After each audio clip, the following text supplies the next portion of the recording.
Welcome to your new favorite podcast, Glow Big with Stephanie. I'm your host, Stephanie, and this podcast is for all women.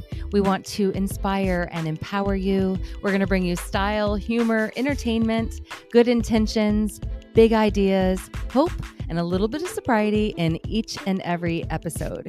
You can get all that and more at vibewithstephanie.com. But right now, grab yourself a sparkly water, put it in a pretty glass or a coffee, and get comfy and enjoy the show.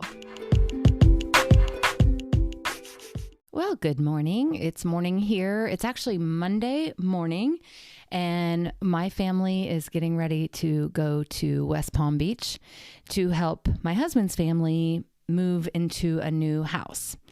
And in turn, we get to get some of their furniture, which is really cool because they're moving into a fully furnished place. So that is super exciting. So we rented a U-Haul and we're going to head down there, but we're also going to make a little bit of a family trip of it. And we'll be back Thursday by the time you hear this podcast. I wanted to share something with you that I don't think I've ever shared before publicly. And probably no one, but maybe even my husband knows this. And this is going to be a little deep, but it's going to have a light and airy finish. So hang with me. And I didn't prepare a lot for this. I've been thinking about it all morning because we're getting ready to walk out the door. But I wanted to share this with you and see what you think. You know that I grew up with an alcoholic mom. She was drinking probably since I was in her belly.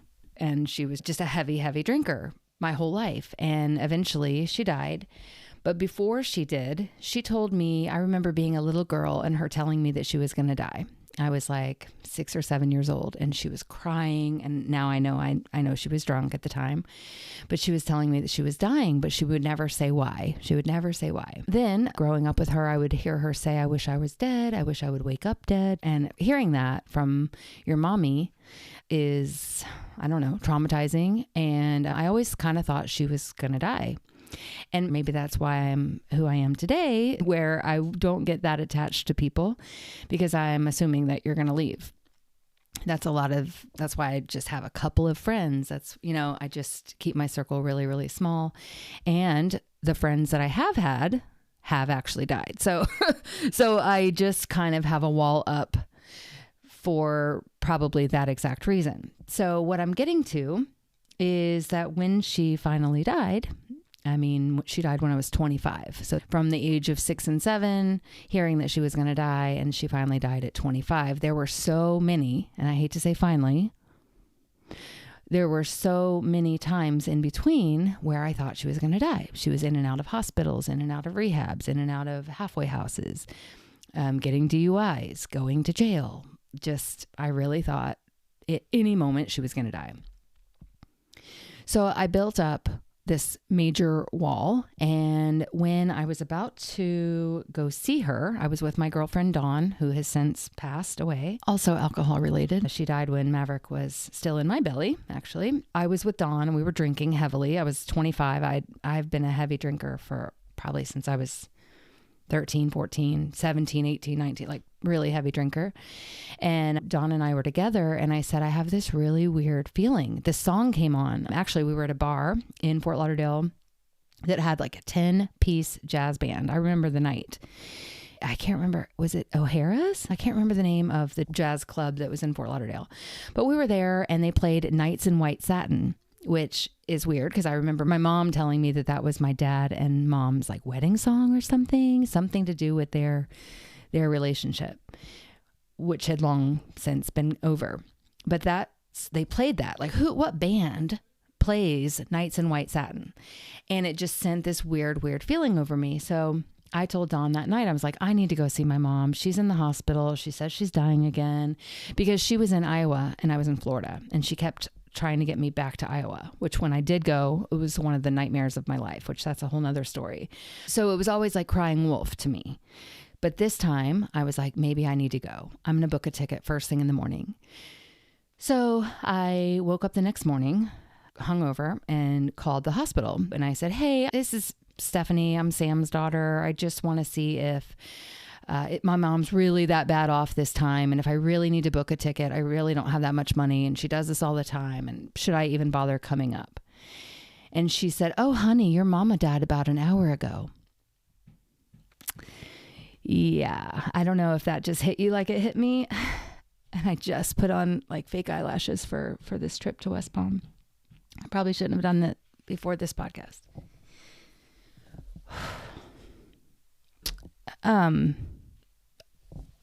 Okay, sorry.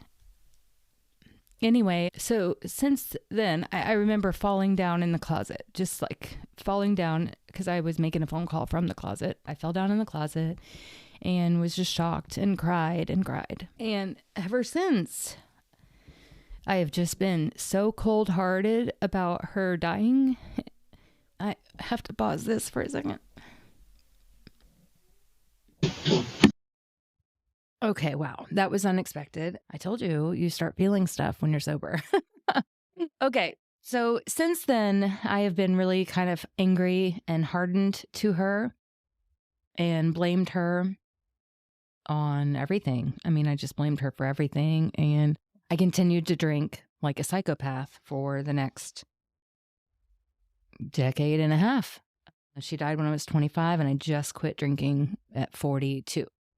So the good news is that I'm going to West Palm Beach, and I'm going to release her ashes. And they've been in my attic this whole time, even though I've forgiven her, and I could have only forgiven her through sobriety, because now I can see what she went through and how hard it is to stop.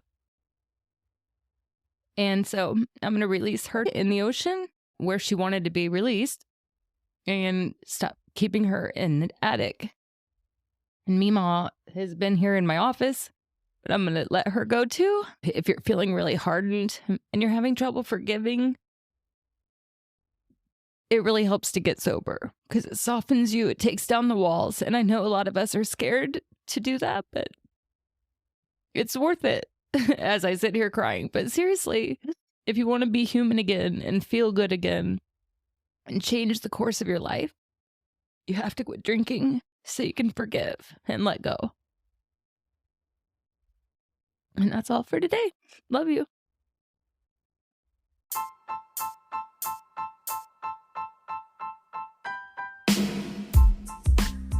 Thanks for joining Glow Big today. I hope you're leaving feeling empowered and ready to take on the world.